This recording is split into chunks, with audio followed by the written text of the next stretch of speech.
Hello and welcome to the podcast.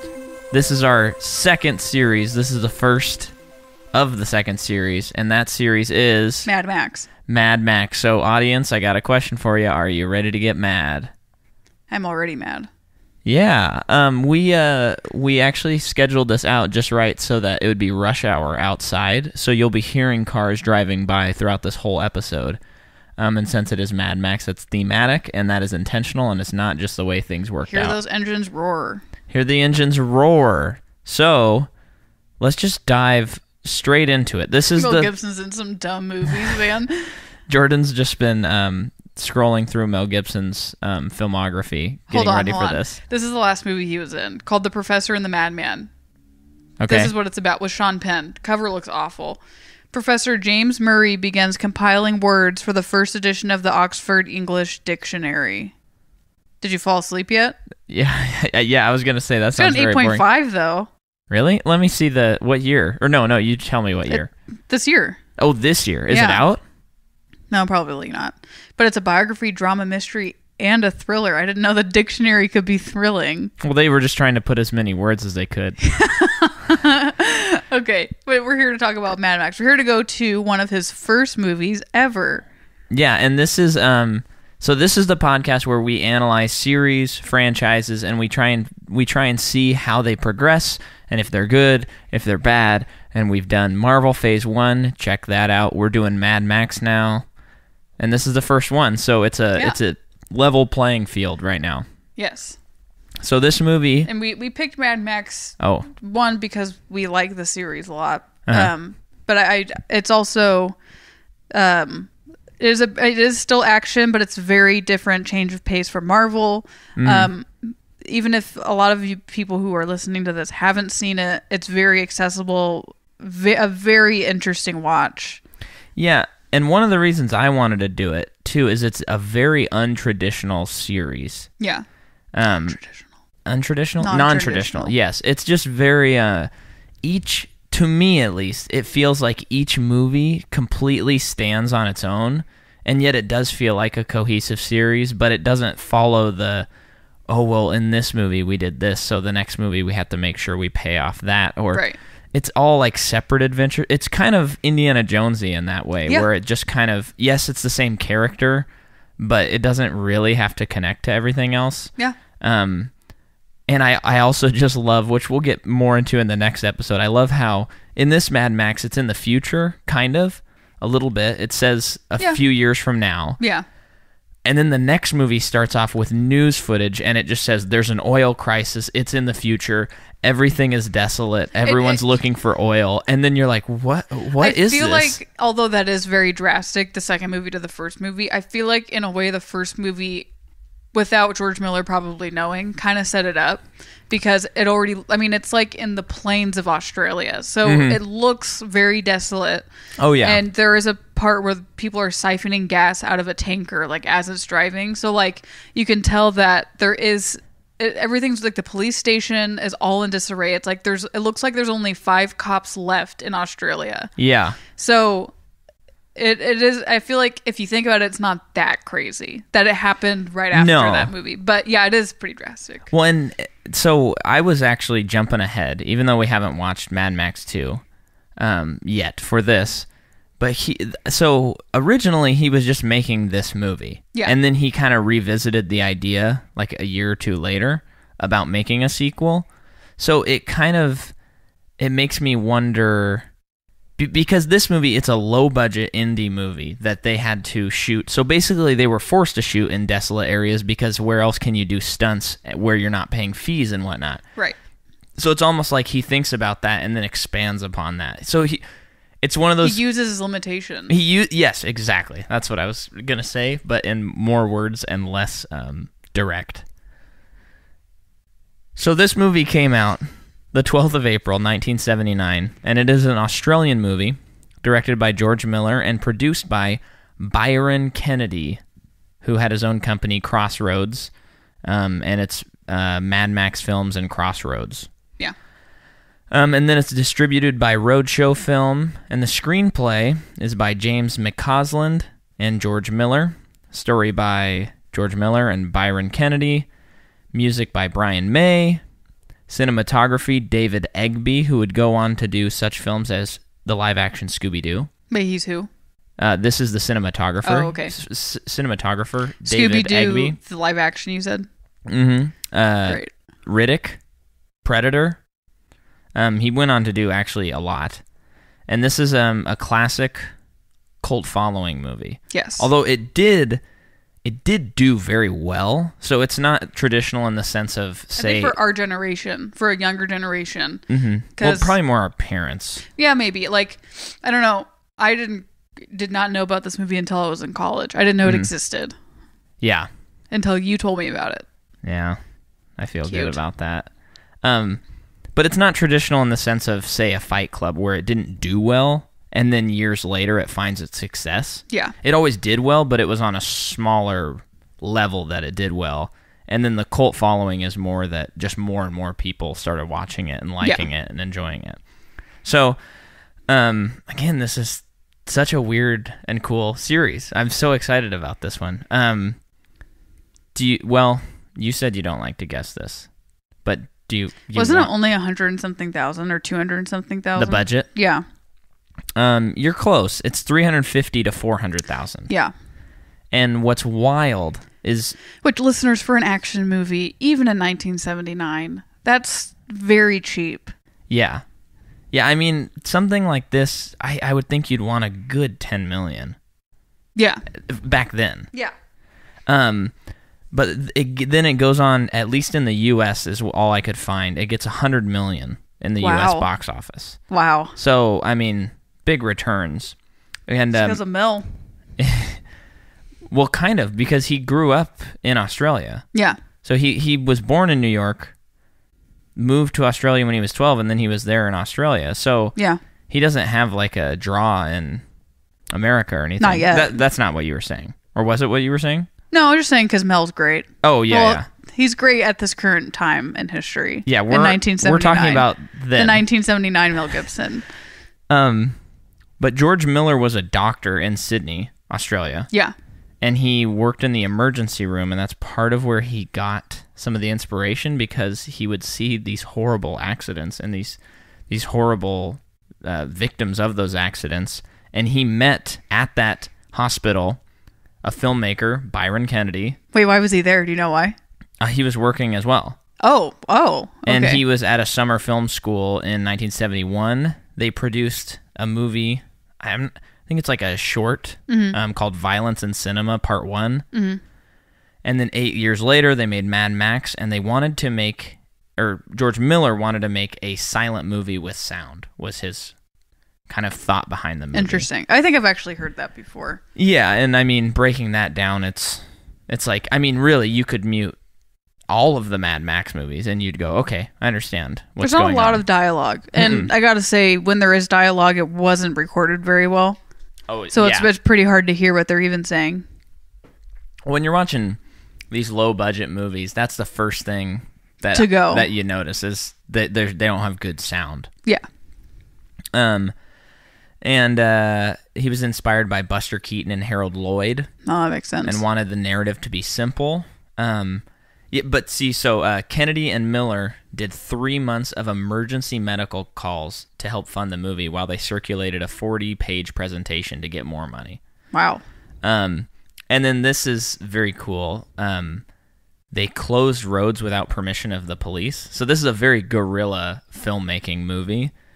So they closed roads without permission in Melbourne, but then the police became so interested in what they were doing that they started helping them close roads and helping them get to places. And so the police in Melbourne, Australia, actually... I think it's Melbourne. Oh, Melbourne. I think that's how they say it. Okay. But they started helping them make the movie. That's really cool. Yeah. And then setting it in the future allowed it to take on more of a fable quality. Yeah. And then they wanted to get an American for the movie, but realized it would take the whole budget. And then there is this story, and it's funny, I was talking to my dad about the movie the other day, and he said, have you heard the story about how Mel Gibson got the part? And there's this big story that he comes into the audition, and he's all beaten and bloody, and he had just gotten in a big bar fight. And then he does the audition, and they're just like blown away because this guy looks so rough and intense. That's just not true. It's one of those things. Your dad told you that was the story? Yeah, he was about to tell me, and I told him, actually, I just found out that is a common story that people think happened, but Matthews and George Miller said, no, it didn't happen. Oh. And do you think people spread that to like create buzz before the movie comes out or something? Maybe. I don't get the impression that at least George Miller's that kind of guy. Yeah. To do that sort of thing. It seems like something where maybe someone heard something about a different actor and then they kind of accidentally switched it, or someone thought they heard that. Yeah. You know, because usually those things are born of at least someone believing in it. Yeah. Not just making it up. But he auditioned normally. And then, so this is something that I don't understand, but I'm going to say it for anyone that might be interested. So Max's car, because this is what the series is, it's all about cars, is a 1974 Ford Falcon XB sedan. And then when he gets the Pursuit Special at the end of the movie, that was a 1973 Ford XB Falcon GT351, which is the iconic Mad Max car. So I don't know what that means. I mean, I know what it means. You we Google just know it, it look goes at pictures. Vroom, vroom, fast. Vroom, vroom, fast. And I'm almost done here. They couldn't use walkie-talkies while making this movie because it was interfere with the police frequencies. Oh.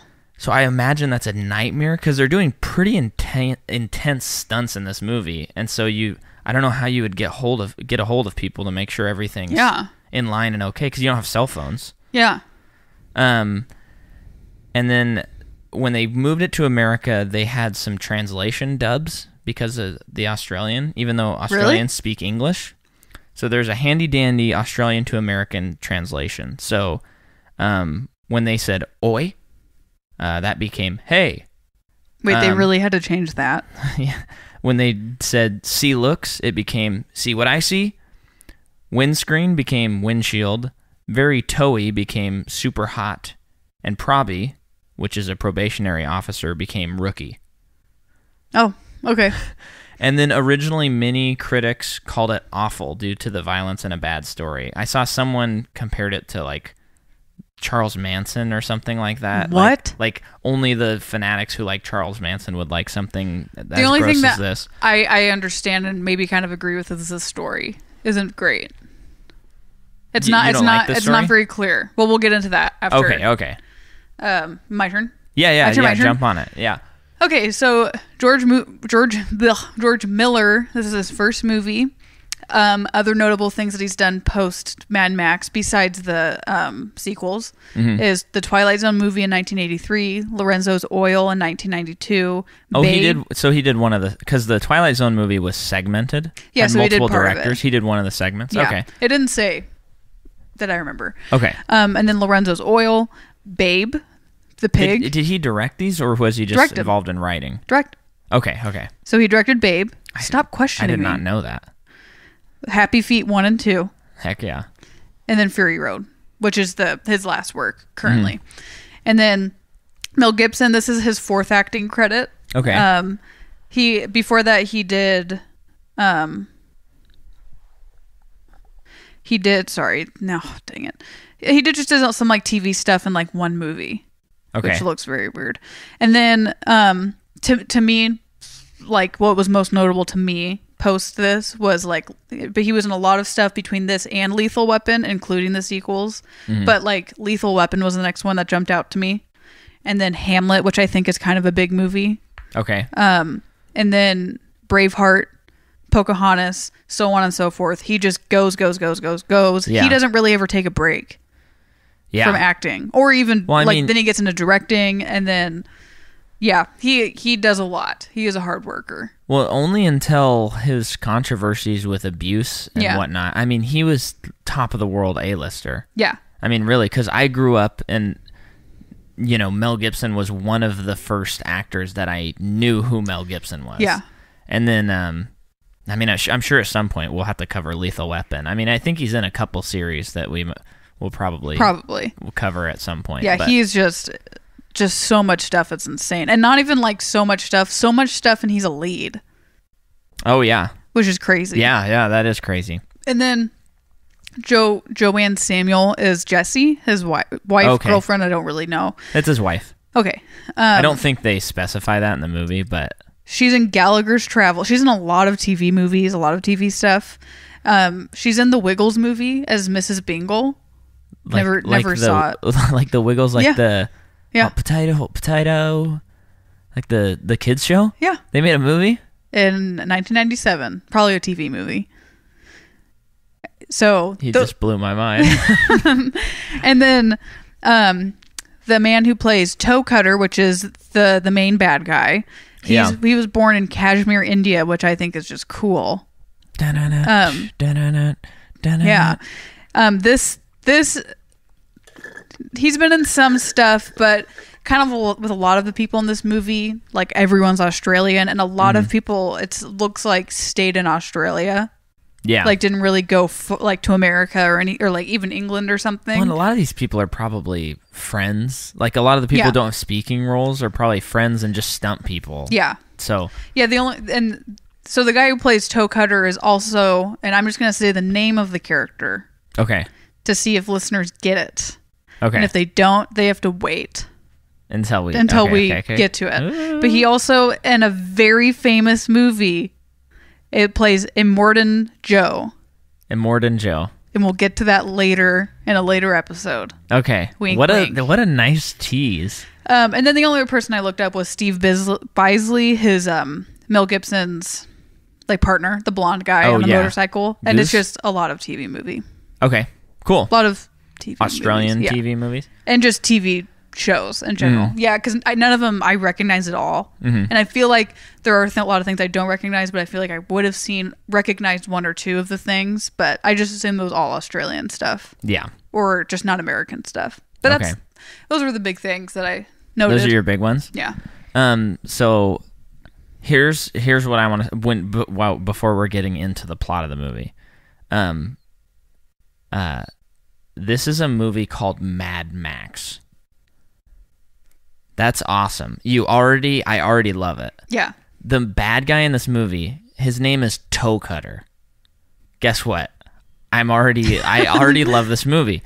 And then you throw on top of that it's going to be car chases back when there wasn't CGI. Yes. Oh, there are so many things that happen. That is such a big pass from Micah. Yeah.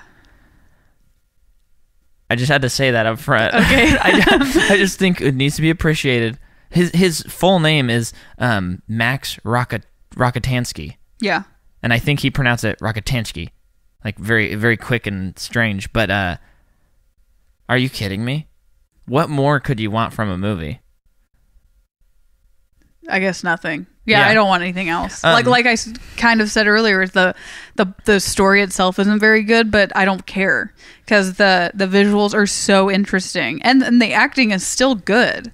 The guy who plays Toe Cutter is like genuinely scary. He's good. And all of like his henchmen, it's just like, I think we said this while we were watching. It's like we're just watching 13 Jokers. Yeah, it's just creating crazy chaos. Anarchy. And they see something, they want it, they take it. And if that person doesn't want that to be taken, they kill them, they hurt them, they just like play with them, like a dog playing with a mouse, or a cat playing with a mouse, or a dog playing with a mouse. A dog playing with a cat playing with a mouse. Yeah. I think. Oh no. Well, I'll just get into like. So, great thing. Beginning of the movie. No. Okay. Beginning of the movie. There's this guy called the Knight Rider.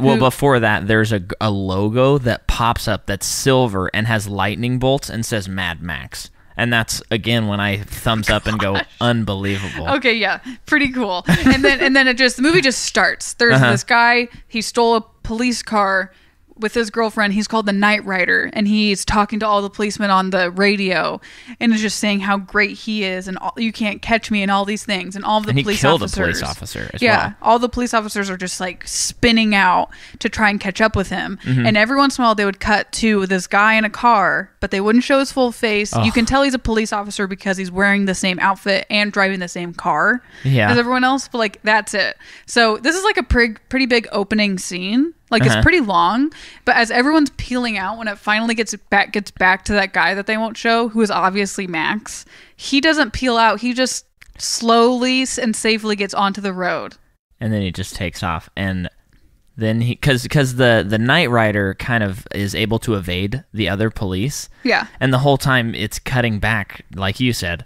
to that guy, Mr. Max. And you're just like, oh man, when are they going to show us? When are they going to show us? Yeah. And already, I actually, on rewatching this movie, I'm kind of astounded that this is a first movie.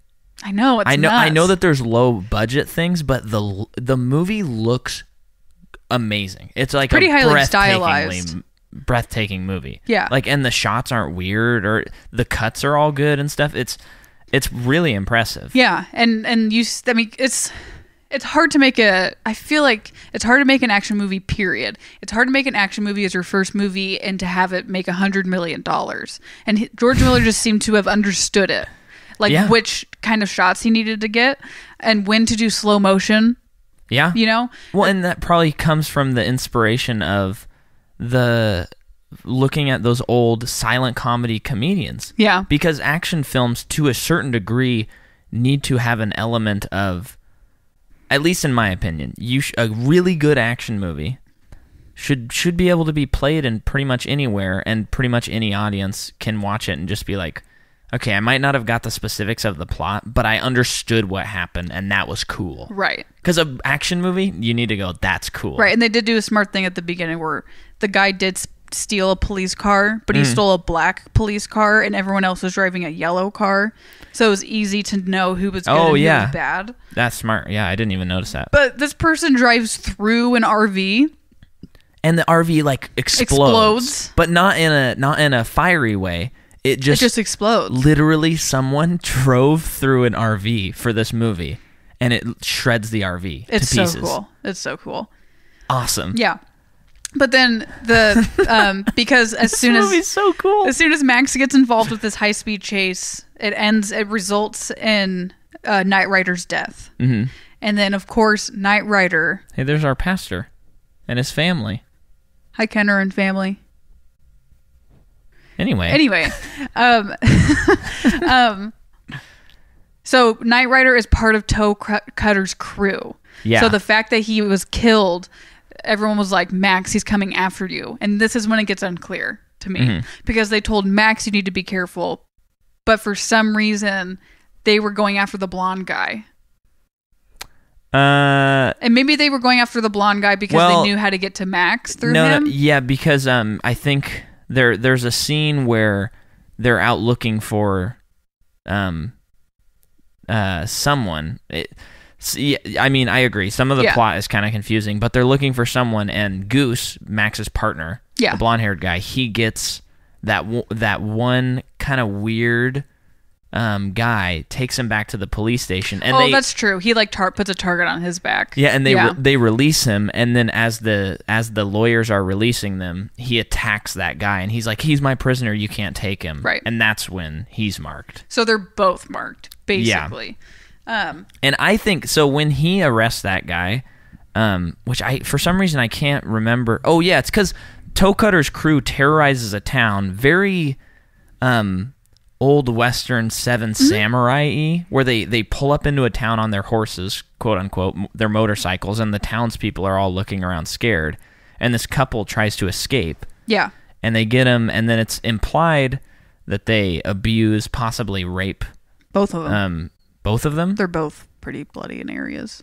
Okay, yeah. And then the police officer comes up. He sees this woman who's chained to another guy, and the other guy's the bad guy. Yeah. He takes the bad guy, and he's just upset, which is kind of nice to see because it looks like the area is kind of lawless, and the police they seem like thrill seekers, so it's cool to see that Goose is he has an emotional attachment. Yeah.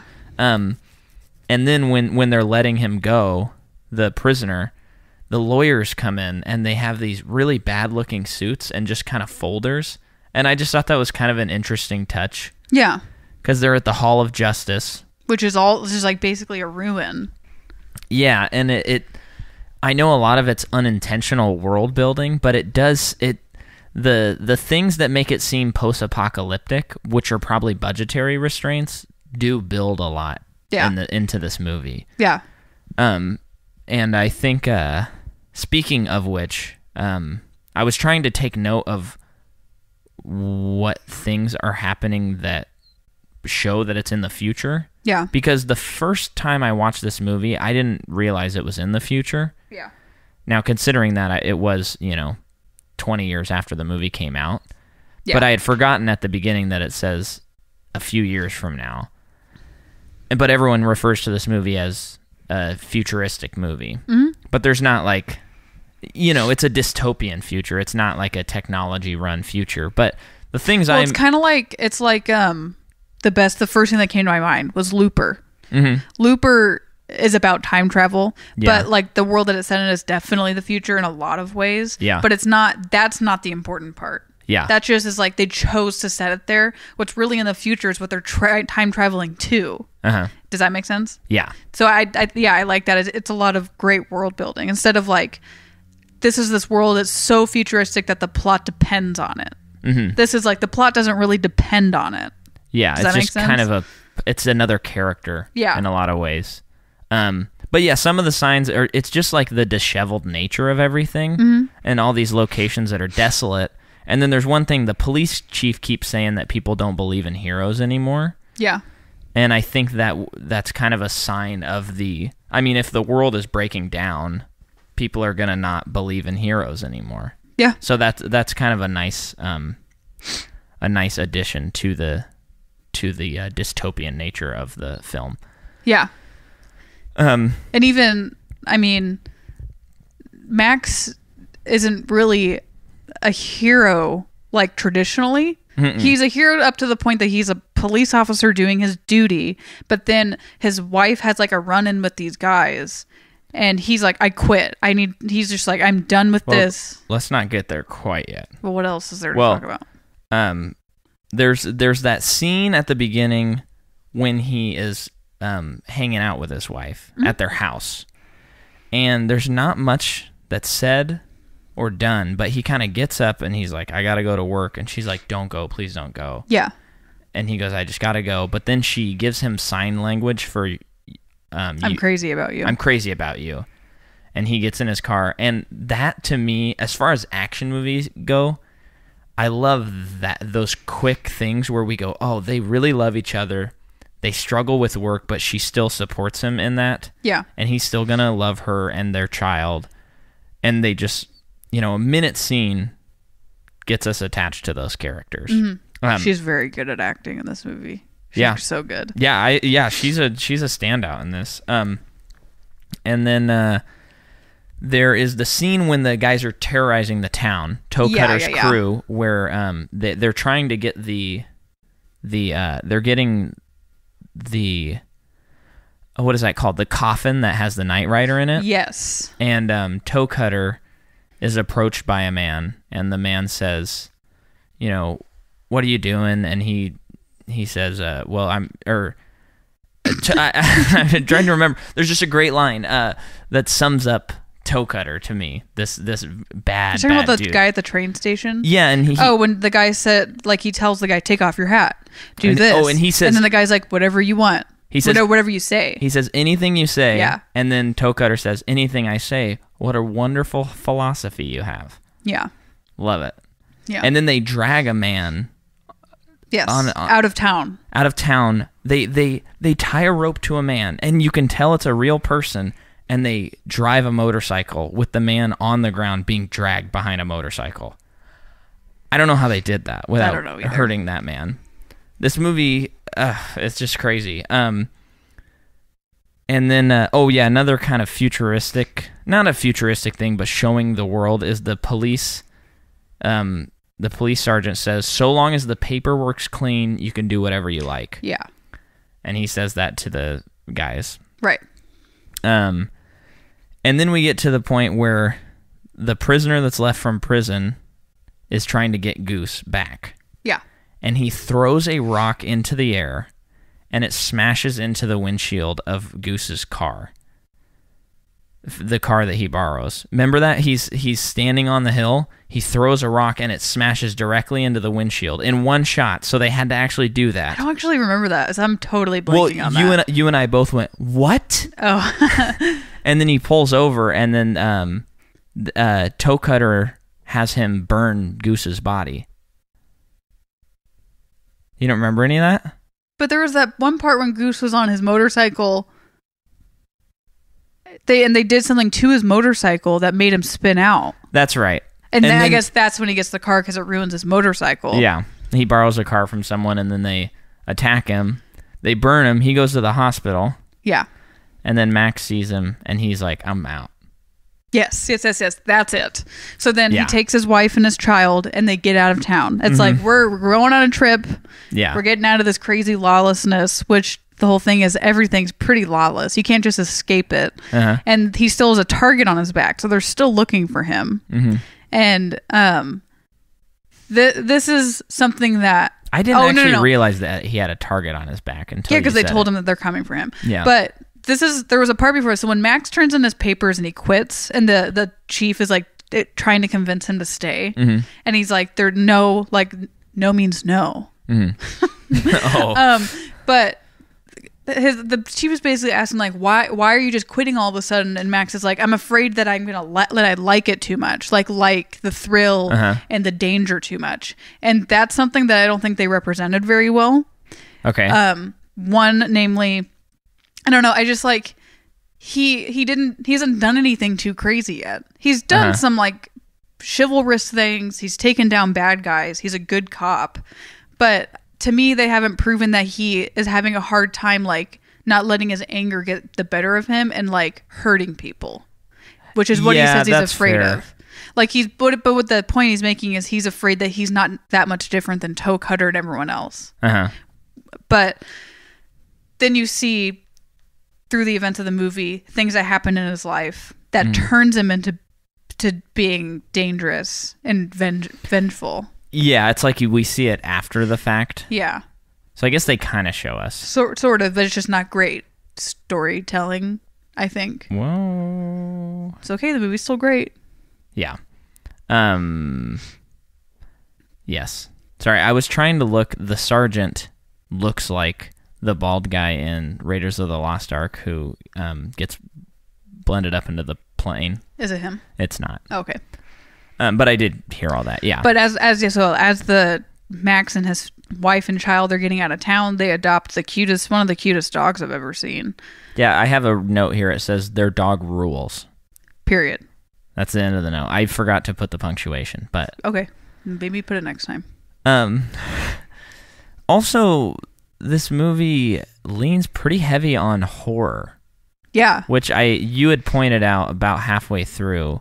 Because of the score. The score is very Psycho-ish, where a lot of high violins, intense violins, and then especially there's that scene where the wife is in the woods and the guys are chasing her around and they shoot it just like a horror movie. And she runs they kill the dog. They split it in half and hang it from a tree. Which was a real bummer, because that dog was cool. Some sort of Cocker Spaniel, I believe. Yeah. But yeah. So before that, they go to a mechanic. They're just on a family vacation. And she says, Max, I'm going to get some ice cream with our son. Who's never in a car seat, never wearing a seatbelt at any moment in this movie. There's even moments in this movie where the child's not in the scene, and I'm thinking, where's their kid? Which obviously just the shooting schedule. This is a scene with Mel Gibson and his wife, which isn't wrong, but it's so long that it's like, who's taking care of their infant son? Yeah. And then the wife tries to get ice cream. She comes across Toe Cutter. She kicks him right in the groin and smashes ice cream in his face because he's harassing her. And they take off and they go. And then they go to these old people's house. Now, here is my biggest complaint with the movie, and it is a very small complaint, and I don't like getting hung up on these types of things in movies. But who are those old people? Well, it's one old woman and a handicapped man. Yeah. I just assume it's a family friend. That's the only thing. I just wish one of them said something like, "Hey, Mom," or "Hey, Grandma." Yeah. Because you're just kind of there, and you just think, well, they're even at that people? house for a long time, just showing Max, his wife, and his child before they even show anyone else. Yeah. So for a while, you think they're just at a beach house by themselves. Mm-hmm. So yeah, it is kind of interesting. But I mean, the grandma's pretty cool. She's got a shotgun and she knows how to use it. Well, yeah, and she tries to trap the guys in the barn, and they which gives them a head start. Because basically the gang follows or tracks them down. Yeah. And what's funny is I remembered the movie just kind of being open on Max. Family gets killed halfway through, car chase. He kills the bad guys. End of movie. And there's just that huge middle section with his partner that I completely forgot. Me too. And I didn't realize, we paused the movie with 20 minutes to go, and the wife and child were not dead yet. And I thought, what? I totally misremembered this movie. Yeah. But yeah, I really liked how they showed the death of the wife and child, which that's what I was gonna say. To the listener, they didn't show it. Uh-huh. They just showed like all of the team on the motorcycle crew just like basically ran them over. But all you see is the child's shoe being like flung up onto the road and his ball rolling up the road. Yeah, that's it. And I thought that was really good. Yeah, and I thought it was a respectable way to do it. Yeah, and it wasn't graphic. No, but it still hurts. I mean, you still felt the weight of it, especially with Mel Gibson's reaction as well, which was very good. Yeah, and then he's at the hospital, right? And they're trying to save his wife, but yes, and the son is definitely dead. Yeah, but the trying to save his wife, and you can't hear the dialogue's not that clear, but you can pretty much infer from what the doctors are talking about that she's not going to make it. Yeah, and that So then that sets him off to being not just Max, but Mad Max. That's when he gets mad. Most of this movie, hour 30 of this movie, it's Max. Then at the last 10 minutes, it's Mad Max, baby. And I don't know why, but we humans love to watch revenge in movies because... Well, especially when it's right. Like, this feels righteous. Yeah. Not that murdering's never okay. It's never okay, but you know what I mean. Yeah. We know what we're talking about. But then he... one thing, too, they do that stunt where the bad guys are stealing gas from a tanker, and the guy uses a pole to spring off of a hill and jump onto the top of the tanker, which in Fury Road, they use those crazy poles to jump on a tanker. Kind of if it worked one time, why not do it again? Yeah. But then we get to that point where he tracks down... Toe Cutter and the prisoner from the beginning of the movie, and it takes him a little while. He finds the prisoner first. Yeah, and I don't remember it taking that long, but he's... Yeah. Oh, yeah, and he gets that fancy car. He gets the car from the beginning that we neglected to mention his friends were working on. That sweet, sweet black car that I mentioned earlier in the movie, and I don't remember what it's called, but boy, earlier is that car... Yes, podcast. But boy, is that car cool. Yeah. And he gets that, and then he's driving, and he like mows down those motorcyclists. Right.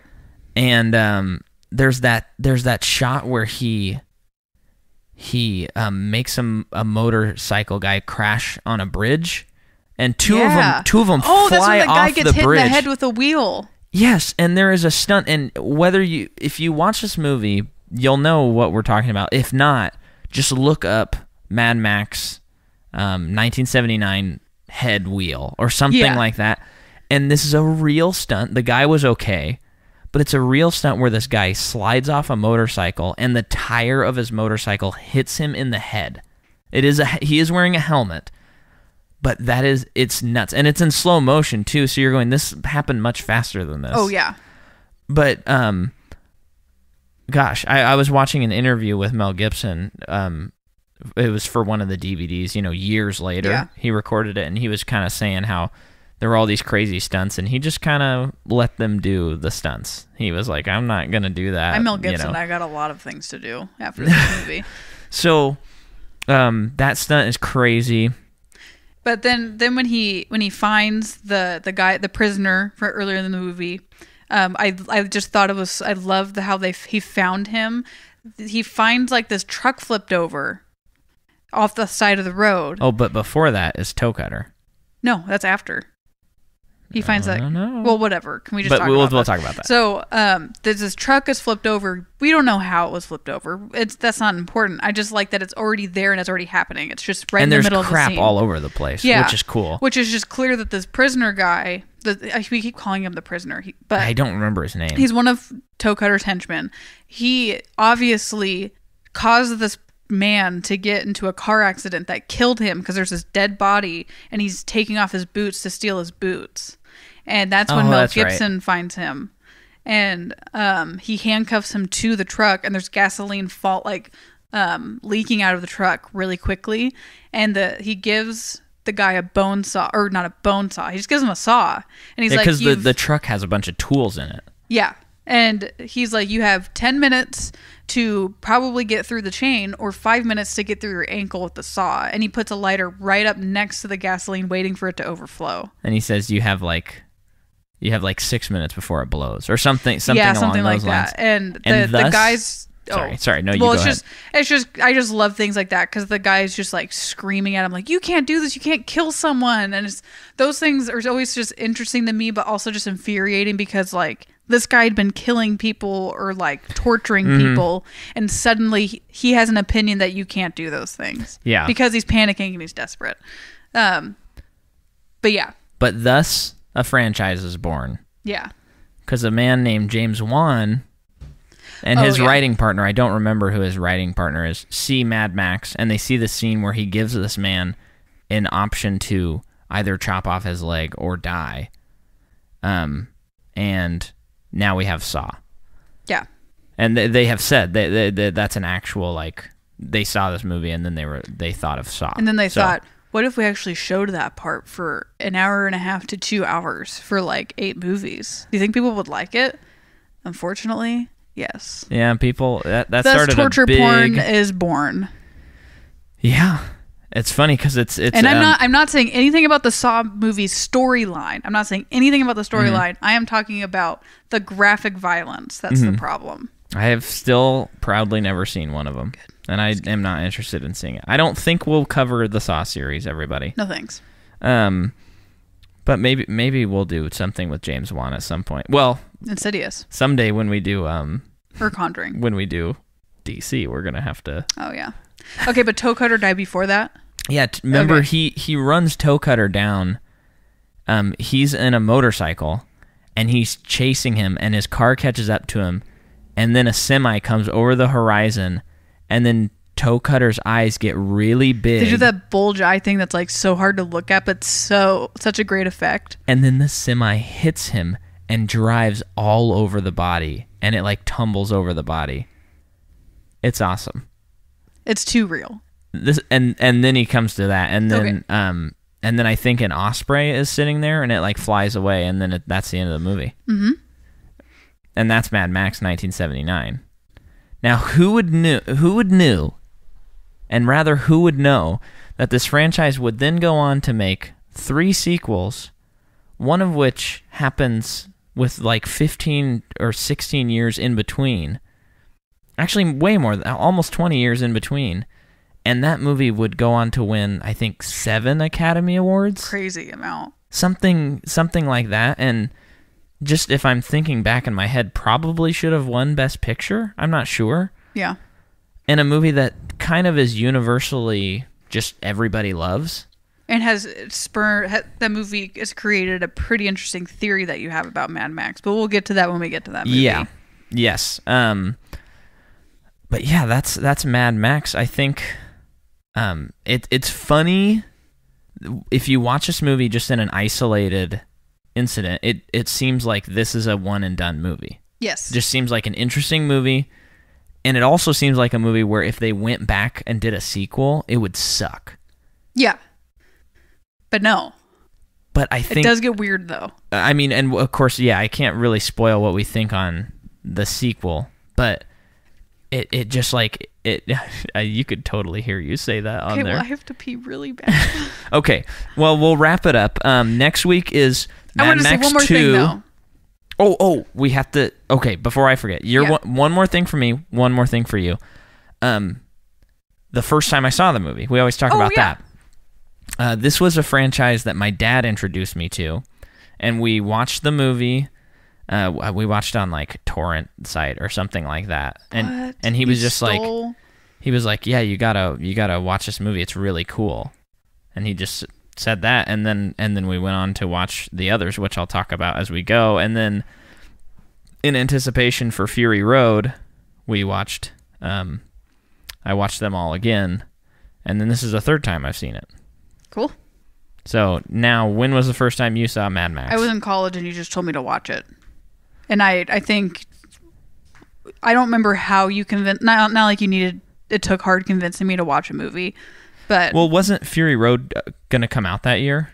Probably, but you were probably like if that was the case, you probably would have said something like, they're making a fourth movie of this 3-movie franchise that has Tom Hardy in it, and the other movies are crazy, you have to watch them. And I'm thinking, I have no idea what you're talking about. I've never even heard of it. And then you said, this is one of Mel Gibson's first movie, and I said, hold right there, see you later, I'm gonna go watch it. Well, and the funny thing is, I remember the first time I watched the series, just the first 3, because Fury Road wasn't out yet. I remember my takeaway was I really like the first movie, and the other movies are kind of weird, but I don't love them. Right, me too. And then when I rewatched them all, I loved the second movie. I feel like I half watched the third one. I feel like I was doing something during it, partly because it was so weird. The third one is weird. That it was really hard for me to follow, so I was just like, I'm just going to let it happen. Yeah. And I'm going to get something done. But I was going to say, listener, if you haven't seen this franchise yet, if you've only just watched the first one and you're loving it, congratulations. Welcome to the club. Yeah. But if you've seen Mission Impossible 10 times and you just can't get enough of Tom Cruise, trust me, I don't blame you. But if you're like, I don't want to get tired of Mission Impossible, what do I watch? Watch Mad Max. It's a good stunt series. Yeah. Good stunt series. Yeah. So this franchise is a break from all you Mission Impossible heads. Yeah, so thank you for listening. Rate, review, subscribe, tell your friends. And your mom. Yes. Well, hopefully your mom is your friend. And your dad. And stay mad, everybody.